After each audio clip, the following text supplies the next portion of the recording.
Right, so hello everyone. I certainly wish we're in person actually to visit you at the Statistical Center, but it's nevertheless a great pleasure to be giving this talk. So I'm not far actually, I'm at the Computer Science Department, but I'm originally a statistician, graduated in France a while ago. So I've titled this talk a condensed primer on PAC-Bayesian learning because it very much is inspired by a primer on PAC-Bayes learning that we did with John Schutzeler from the CS department at ICML a year ago. In the second part of the talk will be more of an overview or potpourri, should I say, of recent results in PAC-Bayes from my group. Okay, so yeah, just wanted to start with those greetings. So as we're saying, I graded in mathematics and statistics. I actually visited the center before joining London. I remember giving a talk, I think also in the area of 2015. I can't exactly remember which date. But since 2018, I also joined the Computer Science Department and the AI Center in High Holborn. So as you will say, my interests mostly revolve around statistical learning theory, PAC-Bayes, computational statistics, and I'll comment on all of those topics in a moment. I also just wanted to mention that I'm a scientific leader of a program led by INRIA. So INRIA is one of the top research institutes in France in computer science and mathematics, including statistics. And we have this initiative, the INRIA London program, which allows people from INRIA to visit units in the UK, and particularly at UCL, and vice versa. So if you're interested in hearing more about the program, please do get in touch. That being said, I should say that my most remarkable achievement from this past year is coupling machine learning and sleep deprivation. I'm quite proud of what I've achieved in that area. But without further ado, let's move on to the first part of the talk. So I'll just want to highlight what you should expect. So I will provide an overview of what is PAC-Bayes, because I realized that PAC-Bayes has been, so PAC-Bayes, interestingly, has been a niche topic for quite some time. It originates in the late 90s, which is not that ancient, obviously, for a theory, but it's been kind of a niche until quite recently, and it very recently emerged as a very promising framework to understand what's happening on trainization, in particular for deep neural networks. So there's been a very massive surge of interest in PAC-Bayes in the past 4 or 5 years. That was very much different when I did my PhD on the topic 10 years ago. So I'll provide an overview of what this is. I would just want to stress a few things about PAC-Bayes, which is the flexibility and relevance, as I was saying, to tackle what is happening, for example, in deep neural networks for generalization.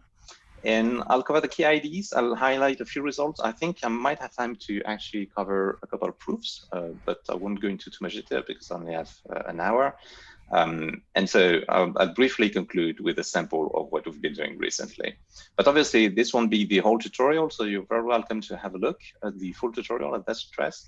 And we also had a workshop at NeurIPS, so it was NIPS back then, in 2017, on different connections between Bayesian statistics and PAC-Bayes.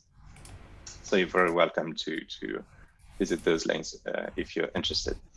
Let me start with the take-home message. Overall, what the claims I would like to make, and I cannot stress this enough, is that PAC-Bayes is a very generic framework, as you will see, and it allows to rethink what generalization means for a lot of algorithms, in particular, a lot of recent machine learning algorithms.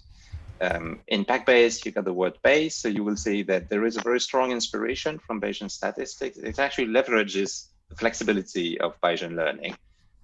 And I think a very nice and key product of PAC-Bayes is that it allows to derive new learning algorithms, interestingly. It's a very principled technique. And I mentioned the INRIA London program already. I should also mention that if you're interested in either visiting positions, tenured positions, or PhD or postdoc positions, you're very welcome to drop me a line. I'd be very happy to talk. Right. So moving on to the first part with John, with the Department of Computer Science. So this is the short version of the SML tutorial. There's also a short survey in the Journal of the French Mathematical Society, you see at the bottom. So let me just start with a very simple and naive claim, which is that learning is truly to be able to generalize, in my opinion. So this is a very classical figure. You've all seen these kind of sketches. This is actually taken from Wikipedia. I'm sorry, I'm hearing a mic. I don't know. Oh, I think it's you, Tom. Actually, your mic is open. Great, thank you. So yeah, you all know these kind of figures. In the purpose really of statistics inference in a way is to understand how we can approximate this black line. And obviously, if you do something, if you want to separate points, the blue and the red points on that image, and you draw that green line, you're doing something which is very bad in statistical learning, which is overfitting, obviously. So the key interrogation is, from those examples, from those data sets, what can you actually learn about the underlying phenomenon, the black curve in that example? And so you could memorize what you've seen already, and that's really bad because you will overfit your data. And should any new data come by the way, you would not be able to say anything clever about it because you memorize so well your data set that beyond that data set, you basically learn nothing. And the generalization is really, to me, the ability to perform well on any future data you will see, any unseen data. And that's this notion of understanding what you've extracted from a data set and from a particular problem. So the parts of research I'm really working in is statistical learning theory. And another claim I'd like to make is that statistical learning theory is about high confidence in many ways, actually. So think of this very simple toy example. If you fix an algorithm, a learning algorithm, you fix a function class, and you fix a sample size, say m, and you generate random samples of size m, you will have access to a distribution of test errors. And if you look closely at the different quantities links to that distribution of test errors, you could, a very natural idea is to focus on the mean of that error distribution. You just compute the mean of the errors, and this is a good way of understanding what's happening for your particular problem. But this obviously is very misleading. And statistical learning theory is really all about trying to understand what's happening to the tail of that particular distribution of the test errors. So we're concerned with finding bounds which hold with very high probability over any sample of size m. So those will be non-asymptotic bounds. So you will always have the size of the sample appearing somewhere. And the whole crux of statistical learning theory is to find the sharpest bounds to try and explain generalization. I'll make this formal in a couple of slides. If you compare this kind of results, I was saying bounds which hold with very high probability. If you compare this to a statistical test output, for example, if you have a confidence level, say 99%, you could reinterpret this kind of bounds as not being true, obviously, with a probability which is very small. And what the trade-off you're willing to do in statistical learning theory is to have sharp bounds with a reasonable confidence level. And by reasonable, we'll see levels such as 95 and 95%, 99% as mentioned here in this slide. I will be mostly working in the PAC framework. So PAC stands for probably approximately correct, and it can be traced back to work from Valiant in the 80s. The idea is if you have these confidence parameters, I was talking about the confidence level, let's call this a parameter delta, the probability of having a large error, this is a bit hand waving on that slide, but this will be made much more rigorous in a couple of slides. But the probability of suffering from a large error is controlled by this delta parameter. And in a way, it's really the probability of being misled by the training set you've collected so far. So that justifies the high confidence claim that I was making at the start of that slide. If you reverse that inequality, what you have is the probability of being approximately correct. We'll see that the approximately stems from the fact that you will have an additional term, usually in those bounds, where this probability is arbitrarily large, actually arbitrarily close to 1. Right, so let's dive into notation. So I will keep the same notation through the talk. Those are kind of unified and classical really in statistical learning. So I will consider an algorithm A, which is fed by a data set. So data set is simply a replication of X inputs and Y outputs. You could think of labels, you could think of continuous quantities if you're working on regression, and so on and so on. This encompasses a lot of the frameworks in statistical learning and machine learning. You could consider multivariate outputs and so on and so on. I just want to keep things simple at this stage and really much highlight actually the core of the PAC-Bayesian thinking. So I will denote this sample by S of M. At this stage, I'm making very classical assumptions in statistics, but you will see also in a few slides that those assumptions can actually be relaxed. And I think this is a very promising avenue of research in machine learning at the moment.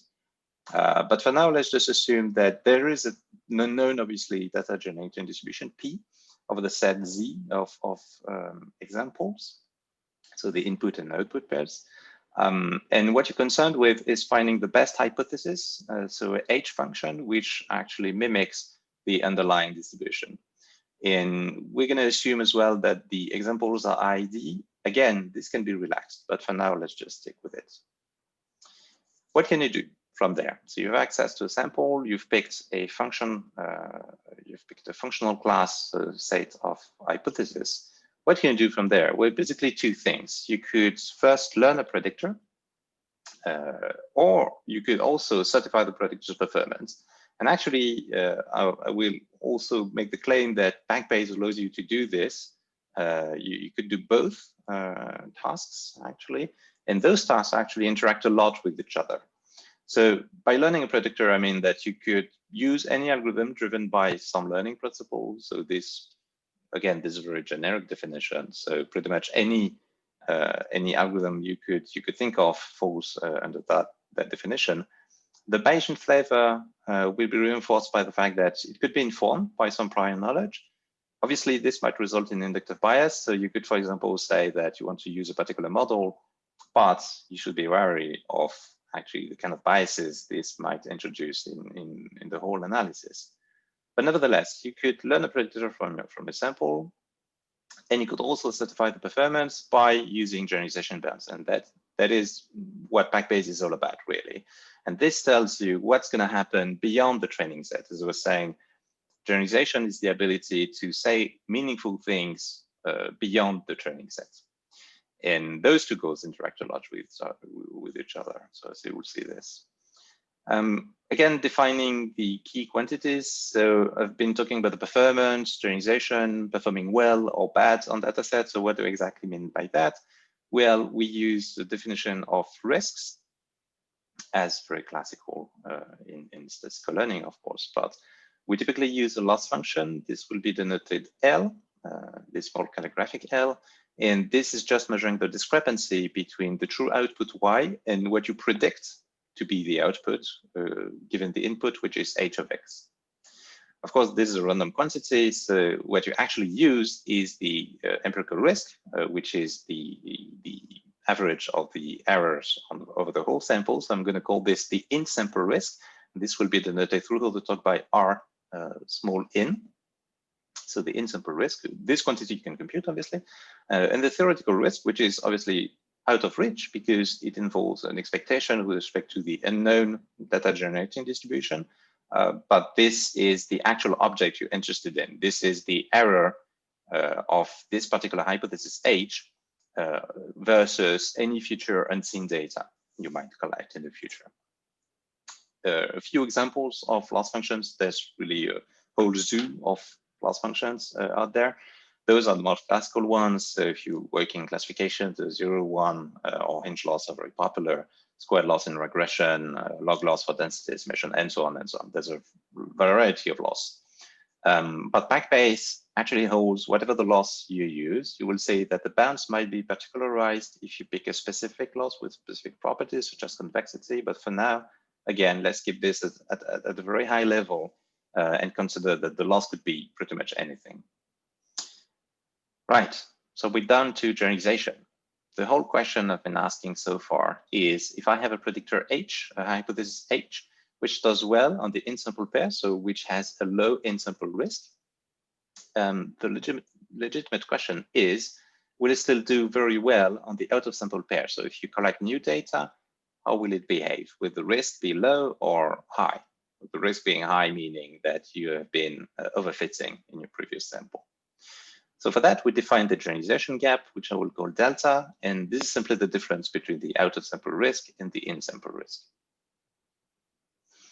So you could do two things, really. You could try and aim for upper bounds with high probability. You could want to prove that this delta of h for specific h is upper bounded by a quantity that you can compute.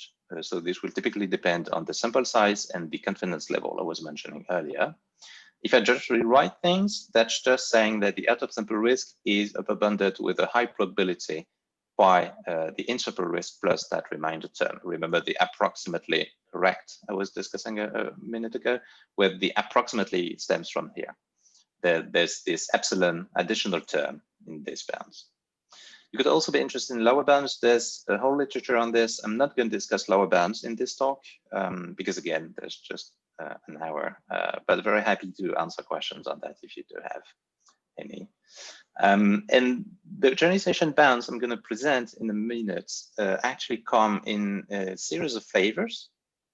So interestingly, I think those bounds can be made distribution free or distribution dependent. By that, I mean that this could hold for a very specific data generating distribution. So you would have to make assumptions on your problem to have a bound which holds, or you could aim for more generic bounds which are distribution free, which does not depend on the assumptions you can make on the underlying data generating distribution.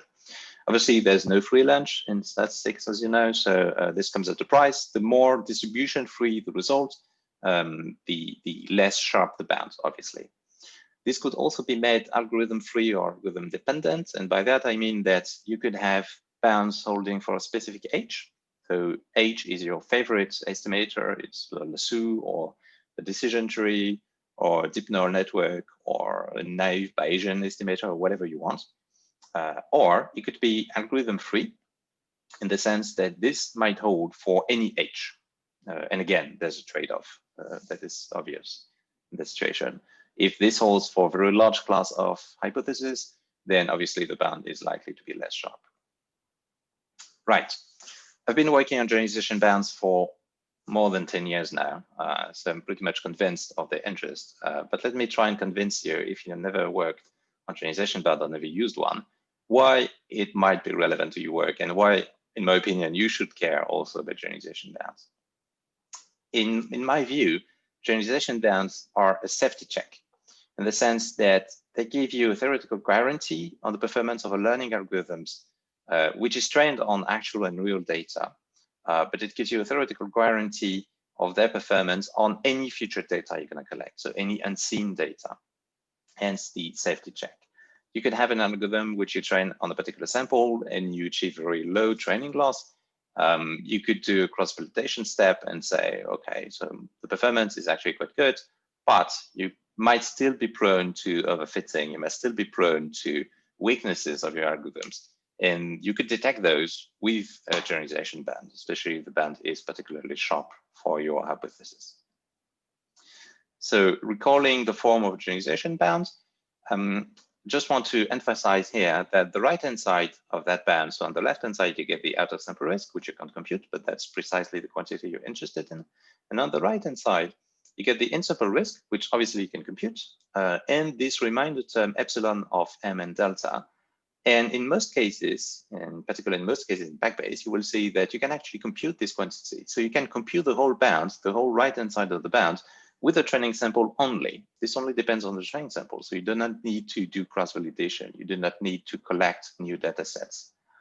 It provides a computable control on the error of any unseen data with a pre-specified confidence. So this epsilon term depends on the confidence parameter delta, and delta is left to the user. So you can just specify it to be whatever you want. So it could explain also why specific learning algorithms actually work. If you have a generalization band, which gives you a very tight upper bound on the performance of a learning algorithm, then it is a clear explanation that those algorithms actually work and do generalize for that particular problem. And as I was saying earlier, it may even lead to designing new algorithms.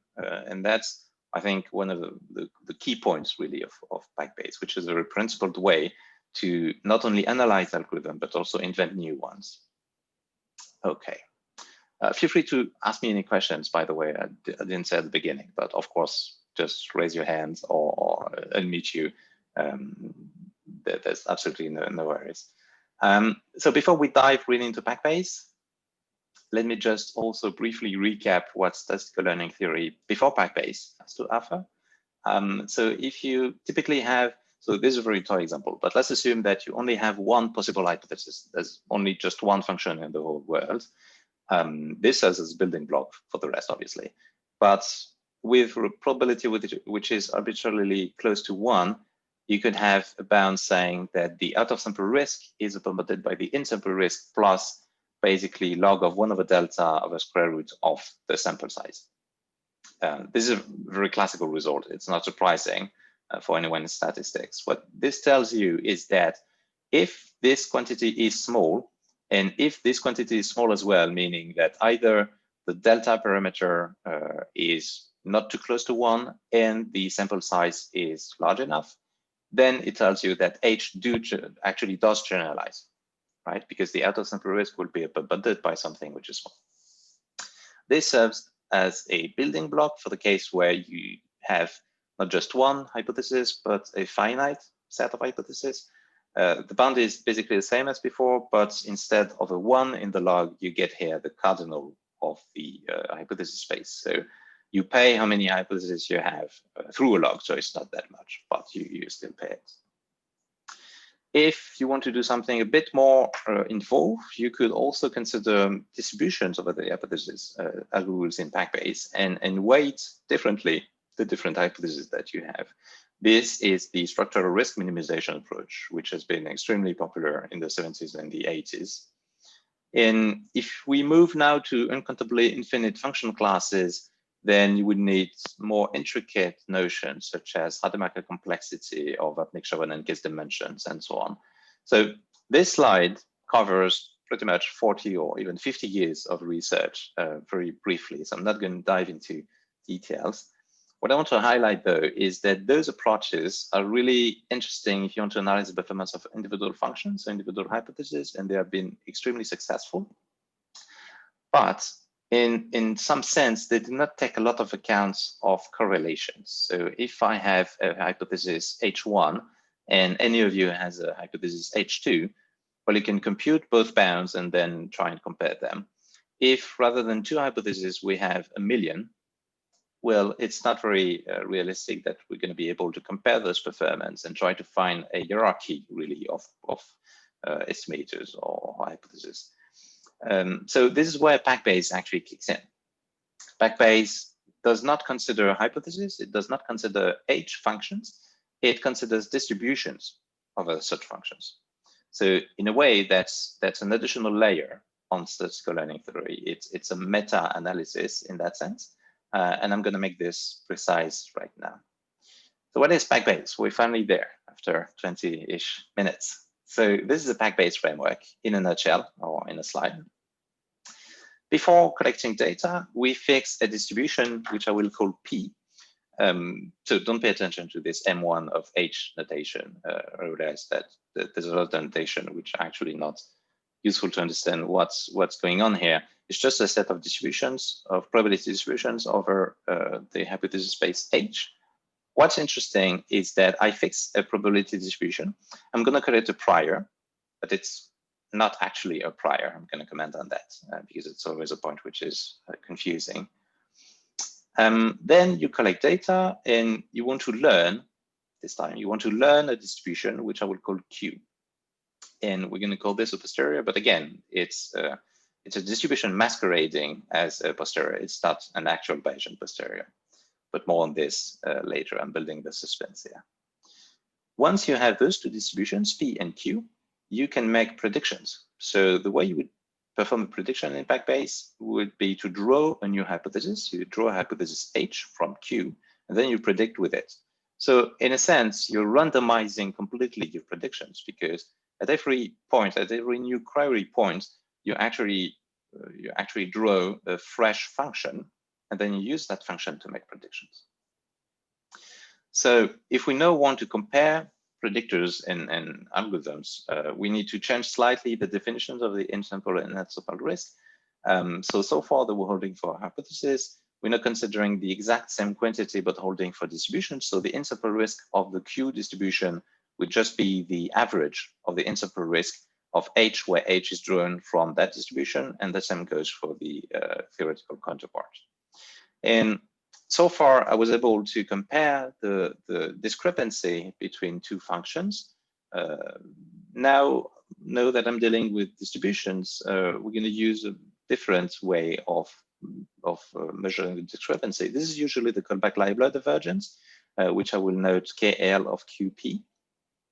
Also bear in mind that the KL is extremely convenient, also for mathematical reasons. It simplifies a lot of the PAC-Bayes proofs, but we could also go for different measures, and I will say a few words on that.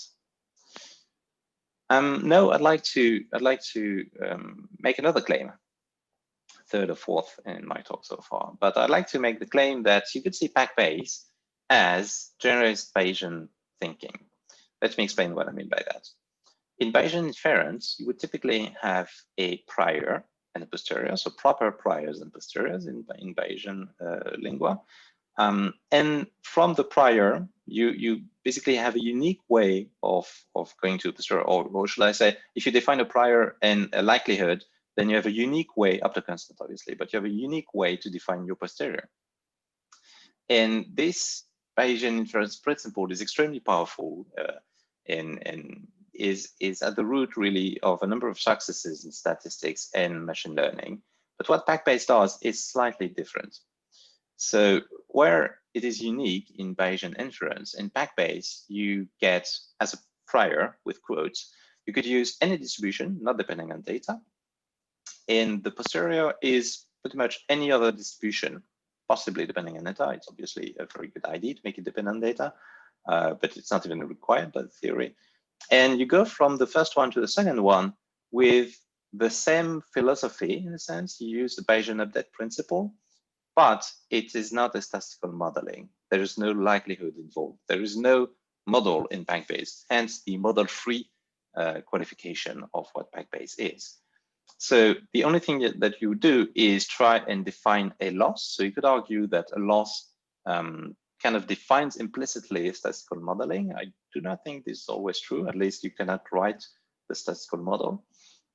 And so I've been using quotes for prior and posterior. What those two distributions are really is, so the prior in PAC-Bayes will be a reference measure, which is simply a way of exploring the set of hypotheses. By that, I mean that you would put different probability mass on different regions of that space. Maybe you want to enforce sparsity, maybe you want to enforce correlations between two or more covariates or stuff like that, or you want to favor non-parametric methods over parametric methods and so on. You have a H collection, which is absolutely massive, and you want to focus your exploration on some part of it. So that's the prior or the reference measure, P. And the posterior, the Q measure, is simply the prior, which is twisted after confronting with data. So yeah, I like to advertise PAC-Bayes as a generalization of the Bayesian thinking. Again, a generalization because there is no statistical modeling and there's not a unique way to go from a prior to a posterior. Right, let me also highlight, before showing you the very first PAC-Bayes bounds in my talk, let me also highlight some of the differences between PAC-Bayes bounds and what you could have in Bayesian learning. So about the prior, you would say that PAC-Bayes bounds mostly hold for any distribution, so they will be valid whatever the prior is. Whereas in Bayesian inference, obviously choosing a particular prior has a very large impact, obviously, on inference. The same goes for the posterior.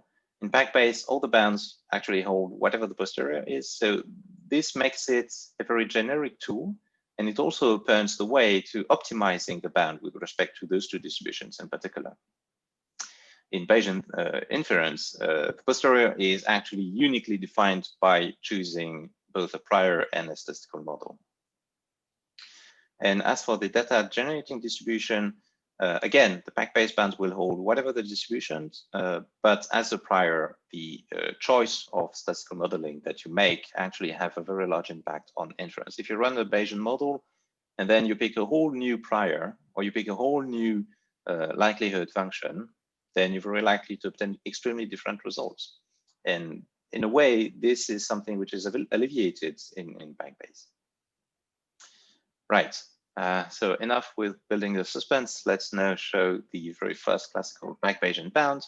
There's been a couple of papers actually from Shaw Taylor and co-authors at the end of the 90s, but the actual birth, so I like to call this prehistory. John is fine with that.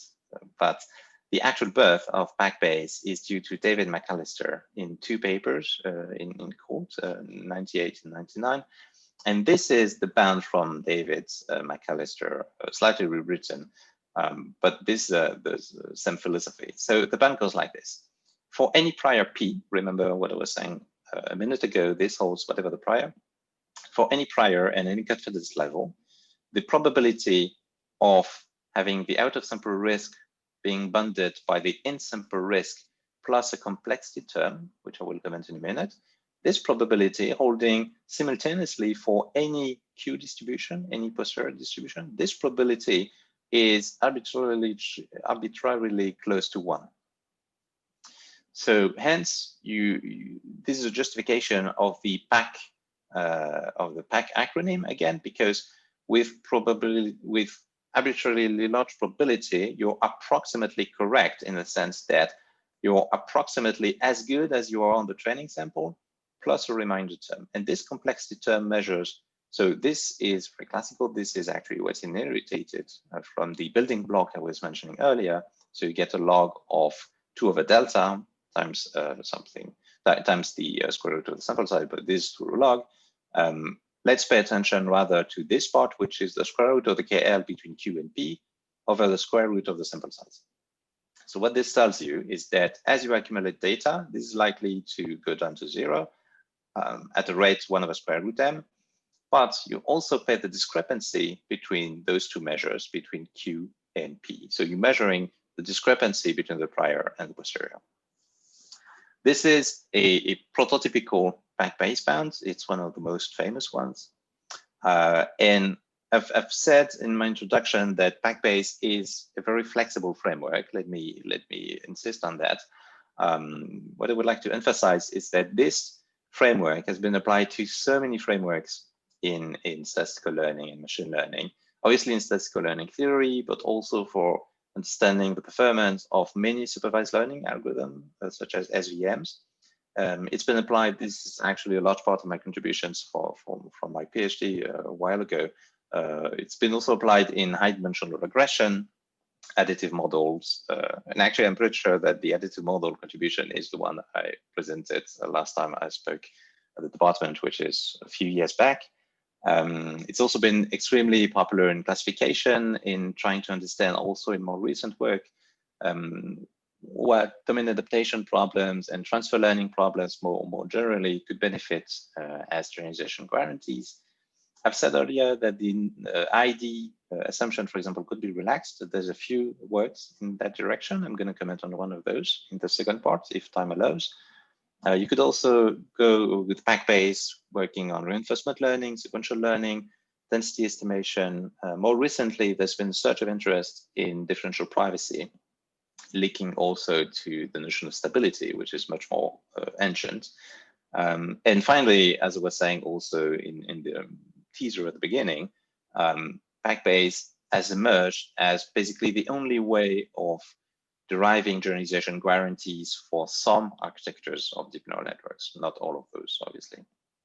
But as such, I think it's also a very promising avenue. And if you monitor how many submissions, for example, are on archive from 97 to 2015, say, using the word PAC-Bayes, you find a few papers per year. Ever since 4, 5, 6 years, maybe, it's about 30 to 40 papers. So it's definitely not as popular as other topics, such as deep learning, obviously, but it's getting there. The momentum is quite impressive. Right. Let me now comment on what I was alluding to earlier, which are the PAC-Bayes inspired learning algorithm. So this is, again, a prototypical form of PAC-Bayes bounds. So you get on the left-hand side the error on any unseen data. So the outer sample risk for some distribution Q, the unknown posterior distribution. And on the right-hand side, you get two things, really. The error on the sample, so the in-sample size, and the complexity term. So the complexity term could involve, for example, a divergence between P and Q. It can involve a measure of the dimension of the space H. It could involve a lot of things, really. So let's just blend everything in that small f function, capital F function, sorry. What I want to emphasize is that if you have a bound of this form, it actually allows to have this very principled strategy, I think, to obtain new learning algorithms. So as always, you sample from a particular posterior distribution, and this gives you a fresh row of H. And from there, you can make predictions. But the way you could obtain the Q star distribution is actually very simple. You could optimize this right-hand side of the bounds, because this is explicit in Q. Most bounds would be explicit in Q. If they are not explicit, there's also a pretty good chance you would be able to approximate some of the terms. I've been working a while ago on a lot of sampling algorithms, in particular MCMC, or large band diffusions. If you have, for example, a KL in that term, you could very well approximate it using a sampling algorithm such as MCMC. So the point is, if you're able to derive the minimum of that quantity, if you're able to solve that problem, you're basically solving an optimization problem. So PAC-Bayes really lies at the interface of statistics, probability, optimization as well, and learning more generally. In solving that problem, so you could do this, as I was saying, with approximations or with a closed form formula. There's been a link recently also between PAC-Bayes and variational inference, generalized variational inference, in particular using stochastic gradient descent methods, Langevin diffusion, and so on and so on. So interestingly, this is a way of saying PAC-Bayes. In doing so, a lot of people have actually re-derived new algorithms from PAC-Bayes bounds. What was super surprising, actually, is that in some cases, you actually end up on very well-known algorithms. So for example, SVMs, which is really a super classical algorithm in learning, have been shown to be a solution of particular PAC-Bayes bounds, even though SVMs have been invented at least 20 years, maybe 15 years before the theory in PAC-Bayes settled. Likewise, scale regularized AdaBoost or exponential weight, for example, the Gibbs potential that we use in statistical physics, they are all minimizers of particular PAC-Bayes bounds. In a way, I think this very nicely closes the loop, because if you're deriving a theory which explains the use and the very existence of some algorithms which have been out there for way before the theory, then probably the theory is doing a good job. So let me just briefly then comment on this result. It's a cornerstone of most PAC-Bayesian bounds, so I thought it would be interesting to mention this. It's the variational definition of the KL. It's a result due to actually independently Shizar and Dunscombe-Verdin, and it's been revamped in the PAC-Bayes framework by Olivier Catoni in his brilliant book in 2004. So this lemma actually states two results. The first one is that if I pick if I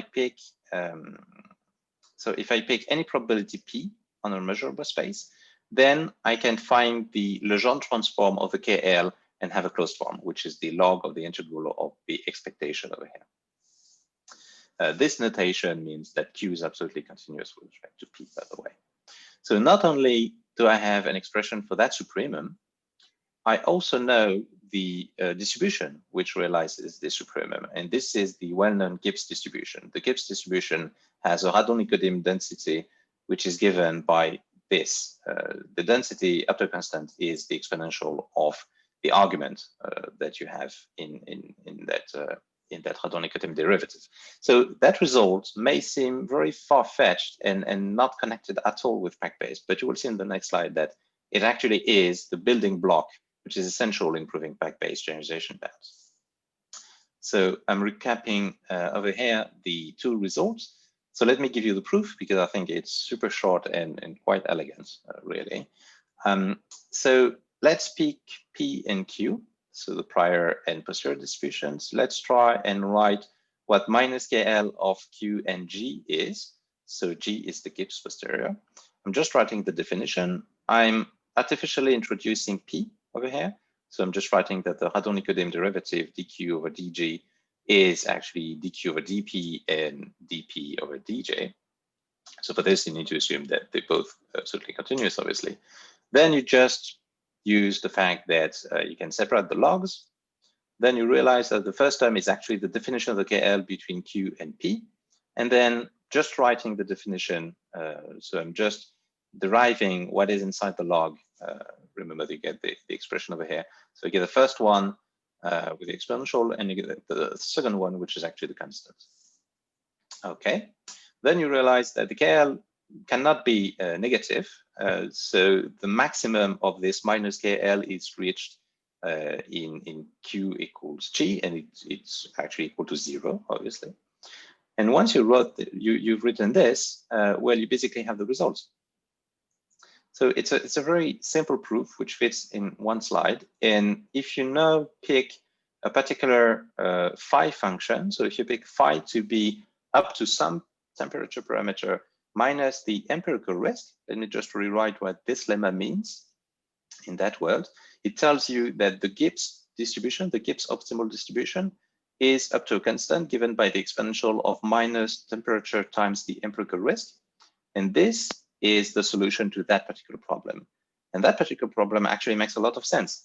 If you're familiar with penalized regression, for example, when you're computing the lasso or the ridge estimator, you're not doing something different. You're actually minimizing a measure of the quality of your estimator on your data set, so the in-sample risk, plus a complexity term. And rather than penalizing the L2 or L1 norm of a set of vector weights, well, you are penalizing through a KL, you're penalizing the discrepancy of your posterior with respect to your prior.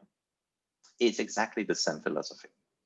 And you could also remark that this resembles a lot to the PAC-Bayes bounds I've been mentioning so far. So yeah, that's really the key, one of the key technical results that we're using. So this closes the first part, this condensed tutorial on what PAC-Bayes learning is. So just to recap, statistical learning theory, as I was saying, is about high confidence control of the generalization effect. And among different techniques, PAC-Bayes is, in my view, a very generic, because it holds with a very minimalistic set of assumptions, if any. And it's also very powerful because you could leverage this for pretty much any framework in statistical learning or machine learning. You just need to be able to define a loss function and probability distributions over your hypothesis. If you can do that, you can go with PAC-Bayes. So this allows you to derive generalization bounds and also to invent new algorithms by minimizing the bounds. It has a Bayesian flavor, but it's not Bayesian. It's not properly Bayesian, should I say. But it does share a lot of similarities with the Bayesian inference thinking. And interestingly, it mixes tools from different community. It's re-emerging as a very principled and key theory, and also practical, as you will see, if time allows, maybe not, but at the very end of my slides. It's also of great value to practitioners, even though it's a theoretical contribution. And I'm a theoretician myself, I should say, but I've been very excited to see that PAC-Bayes, even though stick to theoretical circles for decades, is now also interesting to practitioners of machine learning algorithms. Right, so what's coming next? Well, a very small sample in a bit less than 15 minutes, I'm afraid, of what we've been doing so far. Maybe now is a good time to make a pause and ask if there are any questions. Otherwise, I'll just carry on.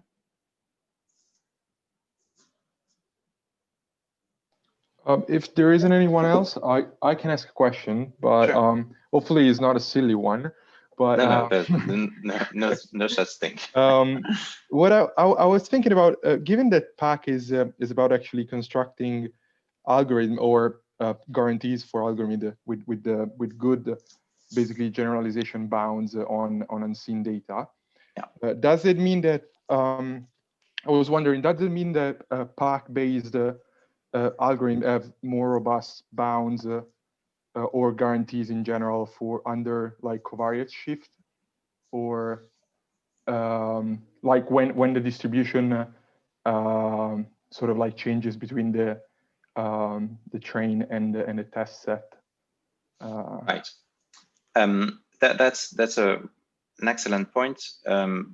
Well, I wouldn't say that PAC-Bayes inspired algorithms are more robust to that sense, because at least until now, I'm going to present a slightly different framework in a minute, but at least until now, the framework I've been presenting still holds under the assumption that your data is IID. So in a sense, your train and test sets both provide actually from the same distribution. So you're not making any assumption about covariance shift or a shift in the distribution or maybe a different. So this is what domain adaptation and transfer learning are concerned with, actually. And I'm not sure I have the time, but I'd be very happy to discuss the advances of PAC-Bayes in these directions. But so far, the bound I've been showing actually holds under that assumption. So it doesn't make PAC-Bayes more robust to this kind of settings you're mentioning.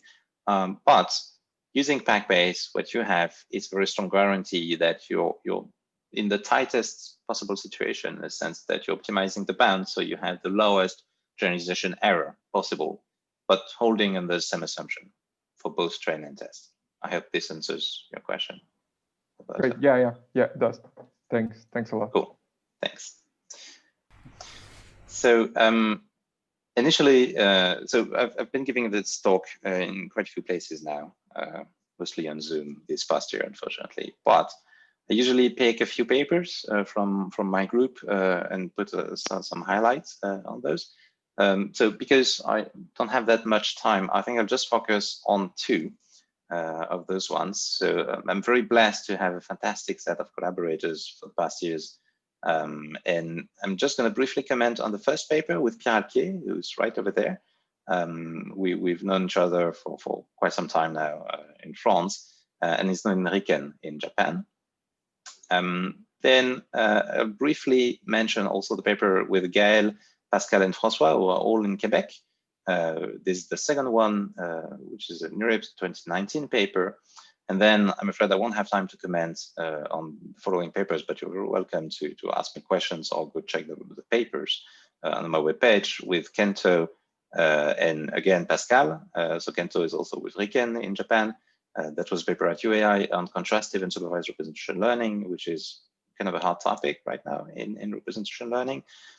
We have this paper with Maxime and Omar and John on new PAC-Bayesian bounds, which we call PAC-Bayes Unleashed, holding with unbounded losses. So when I was talking about classical assumptions in PAC-Bayes, there's the ID assumption, but there's also quite classically the fact that the loss is assumed to be bounded, or at least have bounded moments. So we relaxed that assumption. And finally, with Zach and Bob, recently moved. So Zach is still with ANU in Australia, and Bob recently moved to Tübingen, or I think he will move to Tübingen this spring. We worked on PAC-Bayesian bounds for the conditional value at risk, and this was a spotlight at the last NeurIPS. Okay, so let me briefly cover the first two, again, very briefly. So this is a paper we did a couple of years ago called Simpler PAC-Bayesian bounds for hostile data, and hostile should be understood as non-statistics textbook compliant, in a sense. They are not ID. There's a lot of dependence. The loss is absolutely not bounded. It's pretty much a nightmare for every statistician who's used to, resulting to those classical assumptions in statistics literature. So if we drop those assumptions, particularly we drop the ID and bounded loss assumption, I'm going to define this new quantity MQ. Again, the notation is not that important. Just bear in mind that this is the integrated qth moment of the generalization gap, so the difference between the outer sample risk and the in-sample risk. And I was saying also earlier that you don't need to actually use only the KL. You could go for more generic divergences, and we used the F divergence from Shizar, which is defined by this formula. And note that this is actually a generalization of the KL. KL is given by a very special case of the F function in the F divergence definition. It's x log x. So in one slide, again, this is a very condensed presentation of much longer paper, but just to highlight the key points, this is the PAC-Bayesian bound that we have. So you should remark that it's actually fairly different from the bounds I've been showing so far. It's much more involved in a sense, and this is a bound which allows to consider non-ID data, non-bounded losses, and so on. So again, there's always this trade-off. The simplest and most generic bounds hold actually under the most stringent assumptions, and then as you relax those assumptions, you get bounds which are maybe a bit more cryptic, like this one. But nevertheless, let's comment on the merits of this bound. We decouple two effects. The effect of the moment term, the MQ term, that depends only on the distribution of the data, and the divergence term, which is, again, a measure of complexity. So I'm not going to have the time to comment on the regime difference about the rates, in particular the dependency and the confidence level, which is a bit different here. It's not polynomial in delta, and we had the log earlier, but let me quickly move to, so that's just a corollary writing exactly what this means, whether the absolute value. And again, this is a very strong incitement to define the best posterior possible by minimizing the right-hand side, but it's nasty in that sense. It's a distribution which is not as well defined as, for example, the Gibbs posterior we had earlier, which is very classical. This gives the exponential weights. If I pick P and Q to be both 2, then we have this more simple expression of the band, which shows actually the regime. So that's 1 over square roots of the sample size times the measure of complexity, which resembles the chi-square divergence. Okay, moving on. I think I'm going to skip the proof. Just bear in mind that it's super elementary in a sense. You're using Jensen, a change of measure, which is classical in PAC-Bayes, Hölder inequality, or Markov inequality, and boom, you get the PAC-Bayes band. I'm just going to leave you with that for that particular paper. I'm going to skip also that unsupervised representation learning, even though I think it's a very cool work, and I'd be very happy to discuss this maybe on a future occasion at the department. So I'm just going to focus in the remaining few minutes on this contribution. So this is one of the first, it's actually the first generalization bound for binary activated neural networks. So by binary, I mean that the activation function in the network is binary. It delivers -1 or +1. So this is a standard neural network architecture. I'll just skip that. There's a few results actually coming from PAC-Bayes. Again, PAC-Bayes is, to my knowledge, the only theory which is able to explain why certain architectures do generalize. Not all architectures, obviously, but certain of those. And so we focused on these binary activated neural networks. So it's simply a neural network fully connected with L layers. And the activation function is the sign function everywhere. It's either 1 or -1. The rationale for this kind of architectures also stems from the carbon footprint of deep learning in particular. So storing -1s and +1 is much more easier than storing real numbers, obviously. And so this is also a way to lighter neural networks, which are more easy to deploy on small devices, for example. But that was the motivation. So we conduct an analysis by breaking the whole network between 1 layer, 2 layers, and so on. The key points I want to highlight to be able to skip all the 10 or 15 slides on this in a minute is that we're using the PAC-Bayes theory. We're using a Gaussian perturbation of the weights. So the idea is that you control the generalization of the network by randomly perturbing each of the weights with a Gaussian noise. Why Gaussian? Well, because it's basically the only distribution we can use in that PAC-Bayes band to try and make things explicit. But bear in mind that the PAC-Bayes band hold whatever the distribution is, just a very specific case, a very specific application of PAC-Bayes. So I'm just going to skip the details. The key idea is that the expectation of the error, if you have a Gaussian perturbation, is the F function, and this allows us to actually have a closed form of the PAC-Bayes band and then minimize it directly. So let me skip that. There's a few long equations. The a few tricks also along the way. We're using Monte Carlo approximation for some of the terms of that bound, but this applies to deep networks, actually so deep that it does not even fit on that slide. But we have those two very special cases of 1 and 2 layers. And then we make the building blocks to try and analyze an arbitrarily deep neural network. Just half a minute to comment on the generalization bound. So this is a generalization bound that we have for this architecture, the binary activated neural network. It's kind of similar to the bounds we've seen so far. It has a few extra terms though. Bear in mind that as a first approximation, it tells you that with probability 1 minus delta, as always, the outer sample risk of the sample with weight vector theta is upbounded by the in sample risk plus a KL between theta and theta naught being the vector of weights that you have in the prior, plus the usual complexity term and a rate, which was 1/n. So that's the generalization bound. I was claiming earlier that this could have an interest not just for theoreticians like myself, but also for practitioners of deep learning. And this is the case we made in a series of experiments. So let me just briefly comment on that last column before wrapping up. Those are the performance of our binary activated neural network on classical data sets in machine learning, in particular MNIST. So you just compare manuscript handwritten digits and you try to predict which digits is in an image. And so what we have, for example, in that last column, ES is the in sample risk, Rn, ET is the outer sample risk, R out, and this is the bound. So what this tells you is with probability, so the algorithm, the way of training our architecture, we call PAC-Bayesian net for PAC-Bayesian gradient-based network. And what we have here is, for example, for this particular problem on MNIST, the training error is 0.3%. Then you never observe that, of course, in real life. You never have the actual test error. But what you have is the training error. And what PAC-Bayes tells you is that with probability 99%, the test error will never be more than 0.9%. So it's a very plug and play approach. You have a data set, you have a learning algorithm, you have a PAC-Bayes bound. If you're able to compute the PAC-Bayes bound, then you give me a data set, I compute a measure of training error, the empirical error you have in a specific problem. And then PAC-Bayes tells you, okay, from that data, from that input, your test error will never be more than this number with probability 95 or 99%, depending on the level confidence you've chosen. And I think it's extremely strong.